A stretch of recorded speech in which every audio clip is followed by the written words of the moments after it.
আসসালামু আলাইকুম। আশা করি আপনারা ভালো আছেন। আজকে একটা গুরুত্বপূর্ণ টপিক নিয়ে আলোচনা করব। সেটা হচ্ছে টেন্স।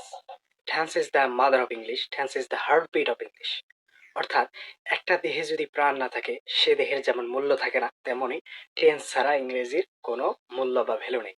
তাই আজকে আমরা টেন্স শিখব। টেন্স সর্বমোট 12 প্রকার, প্রধানত 3 প্রকার। এটা নিয়ে আজকে আমরা আলোচনা করার চেষ্টা করব। Let's get started. Tense, TENSE, tense, যার অর্থ হচ্ছে কাল বা সময়।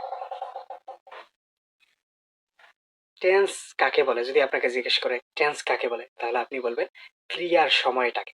যখন কাজটি করা হয় তাকে টেন্স বলে। টেন্স কাকে বলে? ক্রিয়ার সময়টাকে। টেন্স প্রধানত 3 প্রকার। এক নাম্বার হচ্ছে প্রেজেন্ট টেন্স, অর্থ হচ্ছে বর্তমান কাল। 2 নাম্বার হচ্ছে, নাম্বার 2 হচ্ছে পাস্ট টেন্স, তার বাংলা অর্থ হচ্ছে অতীতকাল। নাম্বার 3 হচ্ছে ফিউচার টেন্স, যার অর্থ হচ্ছে ভবিষ্যৎকাল। সো এখন প্রেজেন্ট টেন্স কাকে বলে? প্রেজেন্ট টেন্স বলা হয় বর্তমানে যে কাজগুলো আমরা করতেছি। যেমন আমি লিখতেছি, এটা আমি বর্তমানে লিখতেছি, এর কারণে এটা হচ্ছে প্রেজেন্ট টেন্স।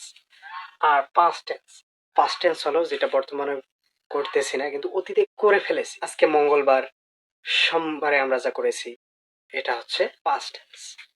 আর ফিউচার টেন্স, ফিউচার টেন্স যেটা অতীতেও করা হয়নি, বর্তমানেও করতেছি না কিন্তু ভবিষ্যতে করব, যেটা এখনো সংগঠিত হয়নি, হবে, এ ধরনের একটা নিশ্চয়তা রয়েছে, সেটা হচ্ছে ফিউচার টেন্স। সো গাইজ, আমরা কম কম করে শেখার চেষ্টা করব।